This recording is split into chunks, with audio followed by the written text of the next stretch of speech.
Hello नमस्कार दोस्तों, निमी technical परिवार में आप सभी का हार्दिक स्वागत है।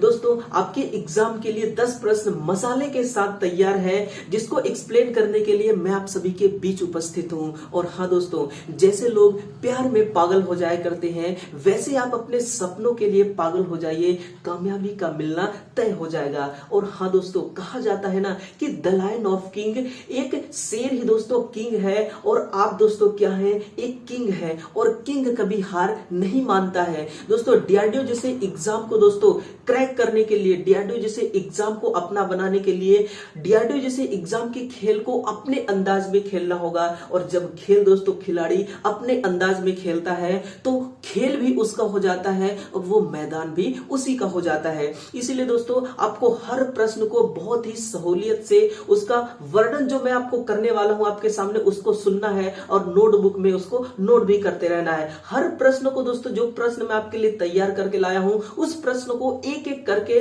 मैं आपके सामने पेश करता रहूंगा। और दोस्तों, हर प्रश्न को विस्तार पूर्वक वर्णन भी करने वाला हूं। तो देखिएगा दोस्तों, पहला जो कि प्रश्न है आपके सामने उपस्थित है, और आपको क्या करना है दोस्तों, इस क्लास को शेयर भी करना है। कंटेंट अच्छा लगे तो क्लास में दोस्तों क्या करना है, इस क्लास को शेयर करने के बाद लाइक करना है, और आपको दोस्तों इस चैनल को भी सब्सक्राइब करना है। देखिएगा, पहला प्रश्न है यूपीएस से संबंधित। और दोस्तों, इस प्रश्न का आंसर ढूंढ के बताइए कि जो यूपीएस सिस्टम में स्टैंड बाय बैटरी किससे बनी होती है। 4 बेहतरीन ऑप्शन है, और इसी में से आपको सिलेक्ट करना है कि कौन सा सही आंसर है। तो जो सही आंसर है दोस्तों, वो ऑप्शन नंबर देखिए, ए ही करेक्ट आंसर है कि निकल कैडमियम है ना, निकल कैडमियम। सुनिए दोस्तों, जो निकल और कैडमियम है, नोट करते रहिए दोस्तों, क्या है, जो आपकी कैडमियम प्लस निकल है, ये क्या है दोस्तों, निकल और कैडमियम ये एक प्रकार की पदार्थ है। क्या है, ये एक प्रकार की पदार्थ है, जिसका प्रयोग किस लिए किया जाता है दोस्तों, बैटरी की प्लेट्स बनाने में। नोट करना, जिसका प्रयोग बैटरी की दोस्तों प्लेट्स बनाने के लिए इसका यूज किया जाता है। और जो निकल कैडमियम है दोस्तों, इसमें से जो आपकी कैडमियम है दोस्तों, ये क्या है, ये एक फ्यूल है। क्या है, ये एक फ्यूल है, जिसका प्रयोग दोस्तों NPCIL जैसे प्लांट में ईंधन के रूप में इसका इस्तेमाल किया जाता है। इसलिए दोस्तों, जो निकल कैडमियम सेल है, इसका नाम क्या है, इसका दूसरा नाम है दोस्तों ईंधन बैटरी, भी इसको हम कहते हैं। ईंधन बैटरी के नाम से किस सेल को जाना जाता है, तो निकल कैडमियम सेल को ईंधन बैटरी के नाम से भी जाना जाता है। अब बताइए दोस्तों, जो बैटरी की प्लेट बनी है निकल और कैडमियम से, तो इस बैटरी में दोस्तों वोल्टेज का मान कितना होता है। तो नोट करना दोस्तों, फुल चार्ज के दौरान, फुल चार्ज के दौरान कितना होता है, तो फुल चार्ज के दौरान 1.3 वोल्ट। और दोस्तों लिखेगा, डिस्चार्ज के दौरान कितना होता है इसका वोल्टेज, डिस्चार्ज के दौरान दोस्तों इसका वोल्टेज कितना होता है, तो लिखना 1.2 वोल्ट। कहने का मतलब क्या है दोस्तों, कि 1.3 वोल्ट में से आप केवल 1.2 वोल्ट को ही डिस्चार्ज कर सकते हैं। बाकी दोस्तों 0.1 वोल्ट दोस्तों क्या होता है, ये स्वतः ही डिस्चार्ज हो जाती है। कैसे दोस्तों, ये स्वतः ही डिस्चार्ज हो जाती है, क्योंकि दोस्तों इसका जो आंतरिक प्रतिरोध है, नोट करना, इसका जो आंतरिक प्रतिरोध होता है दोस्तों, यही 0.1 वोल्ट को क्या कराती है, 0.1 वोल्ट को दोस्तों ये ड्रॉप करा देती है, यानी कि खपत करा देती है। तो ये रहा दोस्तों इस बैटरी का पूरा डिटेल्स, जैसा कि आपके सामने है। और जो लिथियम बैटरी है, सुनना, जो आपकी लिथियम बैटरी है, इसका प्रयोग कहां पर किया जाता है दोस्तों, जो मेरा आप क्लास देख रहे हैं ना, बिल्कुल दोस्तों जिस क्लास को आप देख रहे हैं, आपके उस मोबाइल फोन में लिथियम बैटरी लगी हुई है। अगर आपसे पूछे कि इस लिथियम बैटरी का वोल्टेज कितना होता है, 2.5 से लेकर के दोस्तों 3.7 वोल्ट क्या होता है, इसका विभव का मान होता है। और जो लिथियम बैटरी होती है, इसका दोस्तों क्वेश्चन पूछा जाता है कि जीवन काल कितना होता है। क्या दोस्तों, जीवन काल के बारे में आपसे पूछ लिया जाता है, तो लिखना 10 वर्ष इसका जीवन काल होता है। कितना दोस्तों, 10 वर्ष जीवन काल होता है। चाहे वो मोबाइल सिस्टम हो, कंप्यूटर सिस्टम हो, या फिर लैपटॉप सिस्टम हो, हर किसी में दोस्तों लिथियम बैटरी का प्रयोग किया जाता है। इसके अलावा दोस्तों जो भी आजकल दोस्तों एक महिंद्रा की कार लॉन्च हुई है जिसमें लिथियम बैटरी को ही महत्वता दिया गया है, उस कार की जो टेक्नोलॉजी है दोस्तों, उस टेक्नोलॉजी में लिथियम आयन बैटरी को ही महत्वता दिया गया है और उस महिंद्रा कार में दोस्तों इस लिथियम आयन बैटरी को ही सेट किया गया है। तो आंसर क्या है? ऑप्शन नंबर ए इसका करेक्ट आंसर है। निकल कैडमियम सेल दोस्तों यही एक यूपीएस सिस्टम में स्टैंड बाय बैटरी की तरह काम में लिया जाता है। देखिएगा अगला क्वेश्चन क्या है, क्वेश्चन नंबर सेकेंड। जैसा कि दोस्तों न्यूमेरिकल क्वेश्चन है, क्या है न्यूमेरिकल क्वेश्चन, सुनना। 400 वोल्ट की एक शंट मोटर में आर्मेचर का जो प्रतिरोध है ये दोस्तों 0.2 ओम है और क्षेत्रीय प्रतिरोध कितना है? 100 ओम है।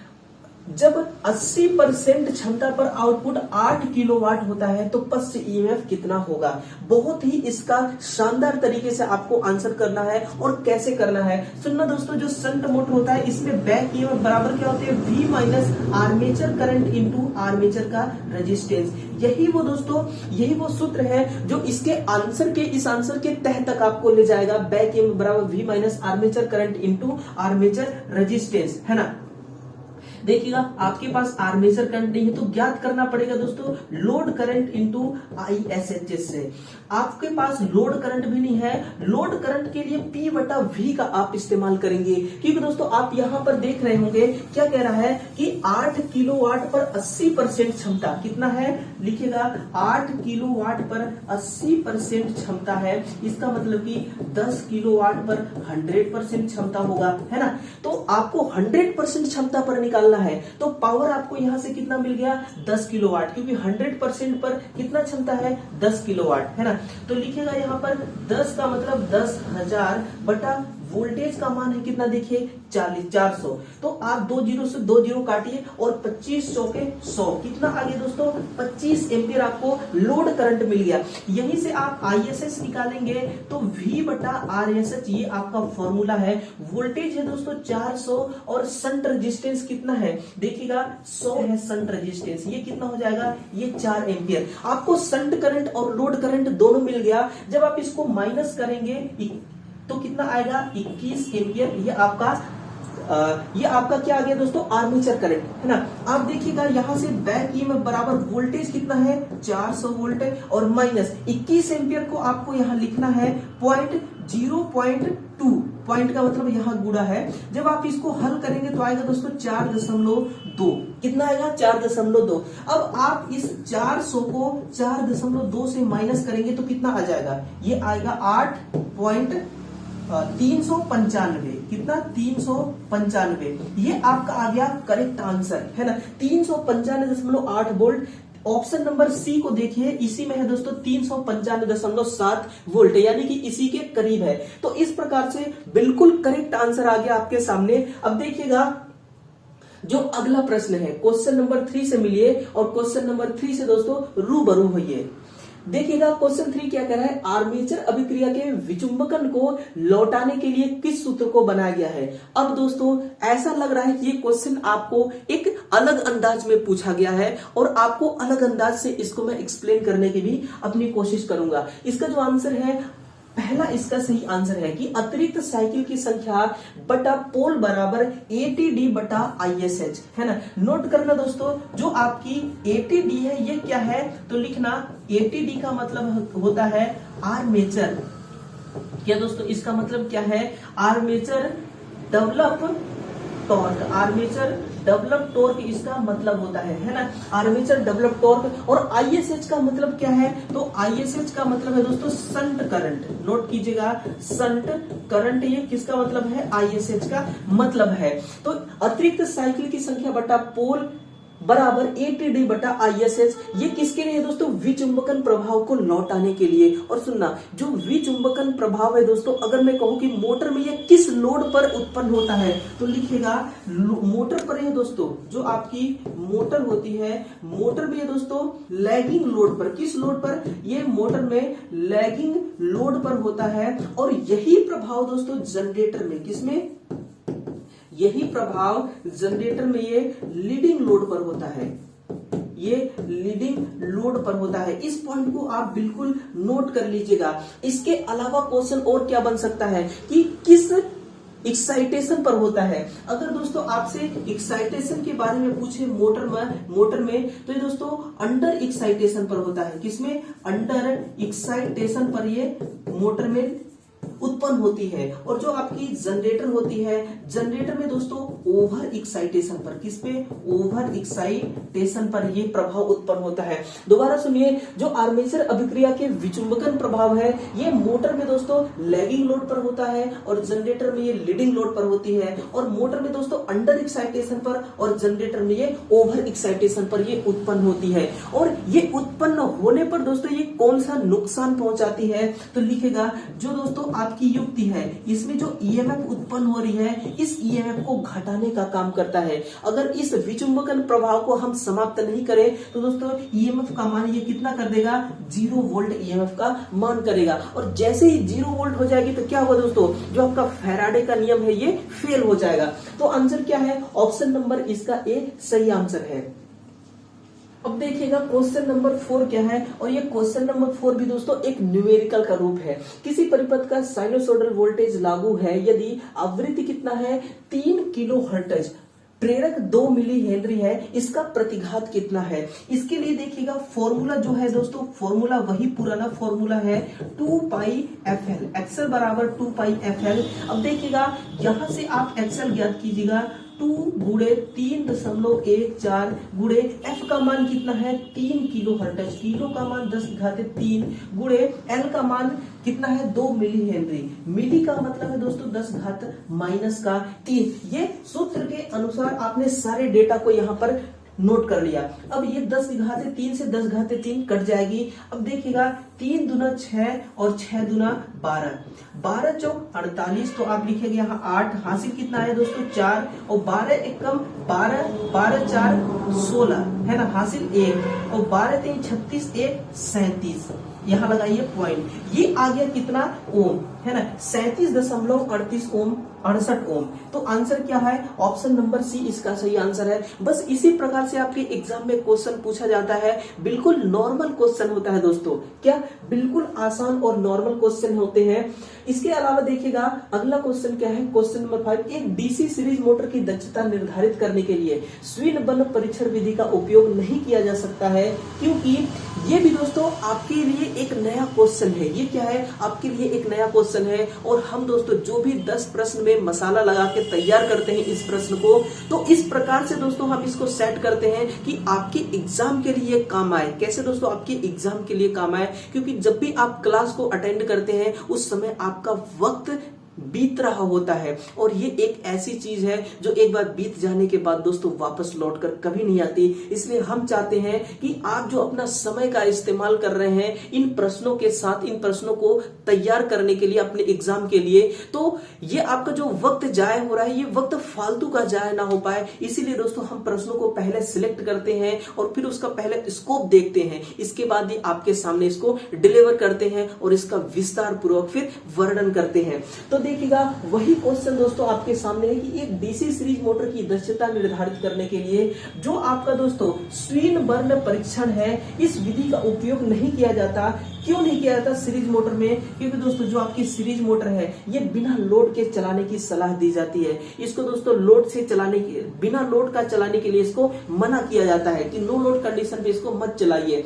ऐसा क्यों दोस्तों कि जो आपकी स्विन बर्न परीक्षण है इसमें प्रयोग नहीं किया जाता?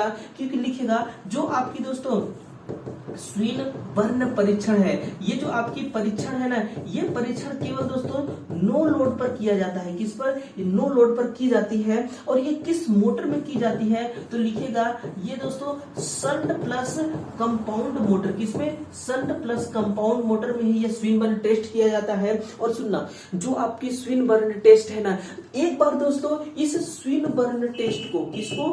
स्विन बर्न परीक्षण को एक बार मोटर की तरह, किसकी तरह? एक बार मोटर की तरह, फिर दोस्तों एक बार जनरेटर की तरह इस परीक्षण को अपनाया जाता है। देखा जाता है कि जब मोटर के केस में हम नो लोड पर मोटर को चलाते हैं तो हमें कितना हानि उत्पन्न होता है, कहने का मतलब कितना आयरन लॉस हमें ज्ञात होता है। और जब जनरेटर को हम नो लोड पर चलाते हैं, दोनों युक्तियों को दोस्तों जब नो लोड पर चलाया जाता है ना, तो देखा जाता है कि नो लोड कंडीशन में किसमें अधिक आयरन लॉस होता है। और इसके बाद दोस्तों क्या चेक करते हैं इसके बाद हम देखते हैं कि नो लोड की कंडीशन में हमें हीट कितना उत्पन्न होता है। क्या दोस्तों, हीट कितना उत्पन्न होता है, लेकिन हम हीट को नहीं ज्ञात कर सकते, क्योंकि दोस्तों जब नो लोड पर आप किसी आयरन लॉस को ज्ञात करते हैं तो नो लोड कंडीशन में क्या होता है, आयरन लॉस कम होती है। आयरन लॉस से क्या होता है, हीट उत्पन्न होता है और वो हीट बहुत कम होती है। इसलिए दोस्तों आप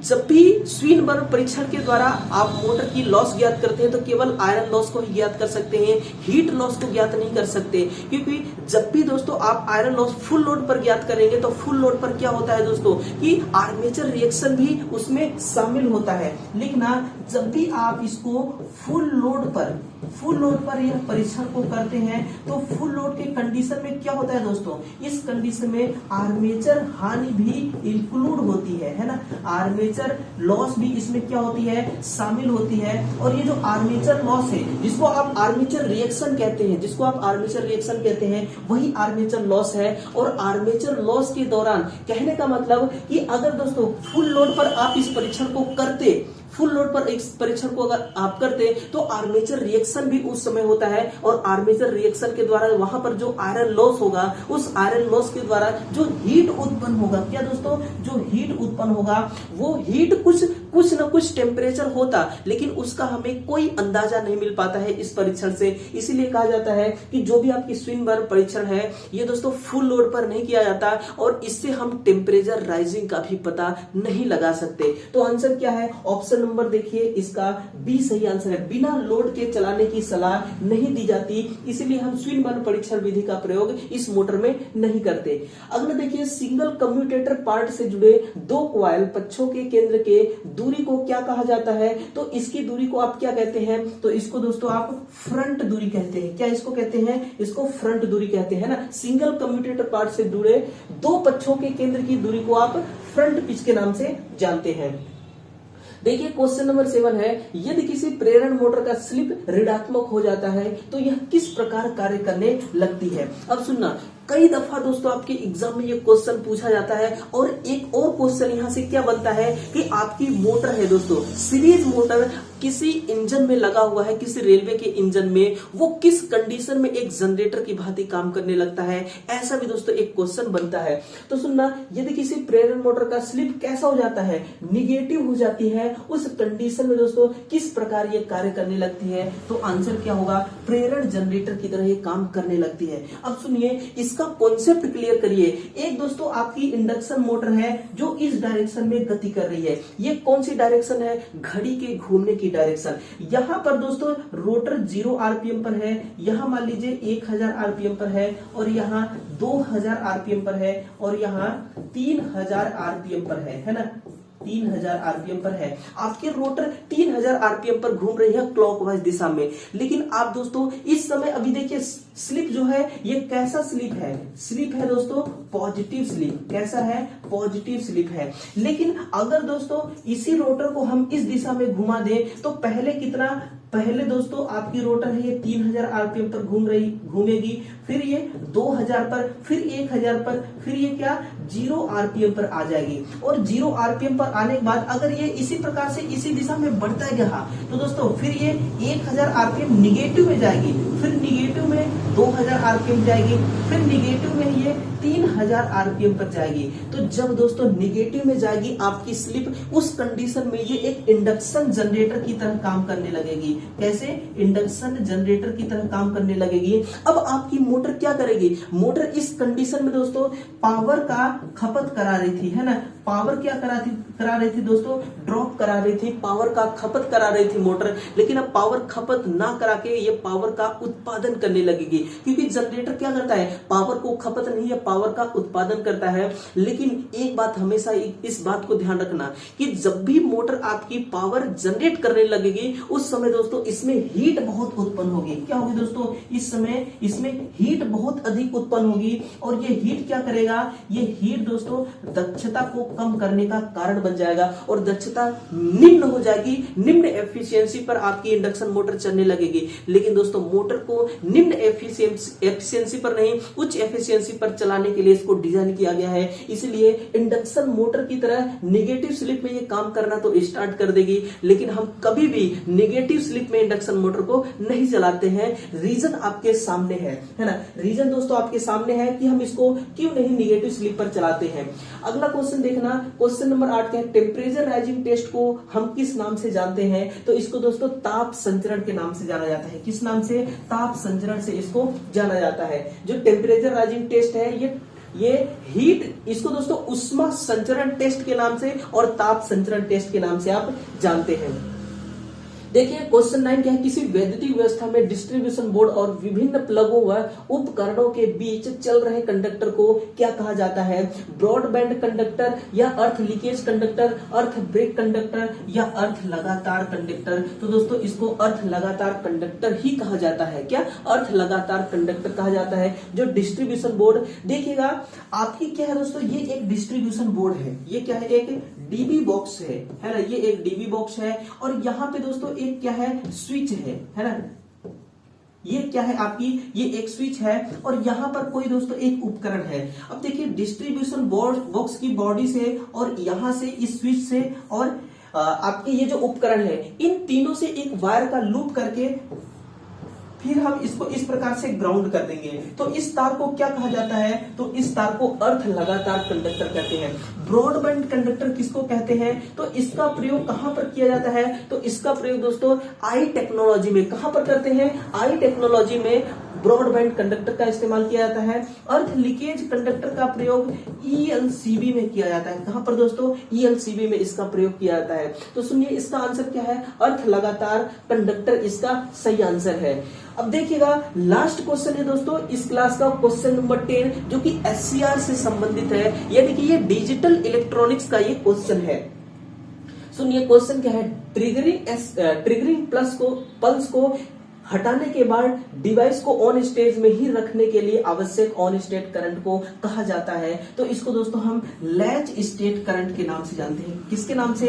लैच स्टेट करंट के नाम से जानते हैं। और जो आपकी ट्रिगरिंग पल्स है ये किस में दिया जाता है? अब सुनना, मैं एससीआर का डायग्राम बनाता हूं, फिर आपको दोस्तों पूरा डिटेल से इसको समझाता हूं। देखिएगा ये एससीआर है, ये क्या है? एससीआर का एनोड टर्मिनल, और ये दोस्तों कैथोड, और ये गेट वाली टर्मिनल है ना। क्या है? ये एक गेट वाली टर्मिनल है।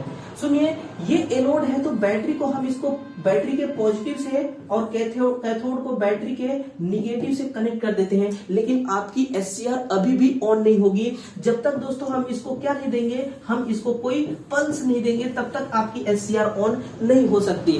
तो जो हम पल्स दे रहे हैं दोस्तों, इसी को क्या कहा जाता है? इसी को हम लैच करंट कहते हैं। इसको हम क्या कहते हैं? लैच करंट कहते हैं। जो आपकी लैच करंट है ये वह करंट है, ये वह मिनिमम करंट है जो किसी एससीआर को ऑन स्टेज पर लाती है। ये करंट क्या करती है दोस्तों? एससीआर को ऑन स्टेज पर लाती है। किस स्टेज पर? ऑन स्टेज पर लाती है। लेकिन जब आपकी एससीआर ऑन हो जाती है उस कंडीशन में दोस्तों इस लैच करंट का कोई महत्व नहीं रह जाता, इस पल्स का कोई महत्व नहीं रह जाता। इस पल्स को आप हटा भी सकते हैं, रिमूव कर सकते हैं। यहां से एक क्वेश्चन बनता है कि अगर आपकी जो लैच करंट है एससीआर के ऑन हो जाने के बाद इसको क्यों हटा लिया जाता है, तो आप लिखना दोस्तों लगातार पावर लॉस से बचने के लिए हम लैच करंट को, यानी कि इस सिग्नल को, गेट वाले सिग्नल को हम रिमूव कर लेते हैं। लेकिन एक चीज आपको क्या ध्यान रखना है कि जो आप गेट पे पल्स दे रहे हैं, अगर एससीआर आपकी ऑन स्टेज पर नहीं पहुंची है तभी आपने इस पल्स को रिमूव कर लिया, हटा लिया, तो दोस्तों आपकी एससीआर ऑन होने में फेल हो जाएगी। इसलिए पहले पूरे एससीआर को पूरी तरह से ऑन होने दीजिए, इसके बाद आप इस पल्स यानी कि लैच करंट को आप हटाइए, आपकी एससीआर दोस्तों ऑन रहेगी। तो ये है लैच करंट। अब देखिए होल्ड करंट क्या होती है? होल्ड करंट दोस्तों ये एक एससीआर को ऑफ स्टेज पर लाने वाली करंट है। एससीआर को किस स्टेज पर लाती है? ऑफ स्टेज पर। एससीआर को ऑफ करने के लिए होल्ड करंट का और एससीआर को ऑन करने के लिए दोस्तों किसका प्रयोग करते हैं आप? SCR को ऑन करने के लिए आप लैच करंट का इस्तेमाल करते हैं। तो ये 10 प्रश्न थे दोस्तों, जिसमें हमने मिर्च और मसाला लगाया था। अब आपको कॉन्सेप्ट दोस्तों कैसा लगा ये आपको बताना है और अगली क्लास के लिए तैयार रहना है। कल सुबह 7 फिर से दोस्तों हम 10 प्रश्न में हम बिल्कुल शानदार तरीके से दोस्तों मसाला लगाएंगे और आपके सामने उसको पेश करेंगे। तो बने रहिएगा दोस्तों, और कल सुबह वापस लौटकर फिर से आइएगा। हम आपके लिए महत्वपूर्ण प्रश्नों का दोस्तों क्वेश्चन लेकर, महत्वपूर्ण प्रश्नों वाली क्वेश्चन लेकर हम आपके बीच जरूर उपस्थित होंगे। और हाँ दोस्तों, कल सुबह फिर से लौट कर आइएगा, हम आपका इंतजार करेंगे। और हाँ दोस्तों, हर कामयाबी पर आपका नाम होगा, आपके हर कदम पर दुनिया का सलाम होगा। बस इन मुश्किलों का हिम्मत से सामना करना, आने वाला वक्त आपका गुलाम होगा।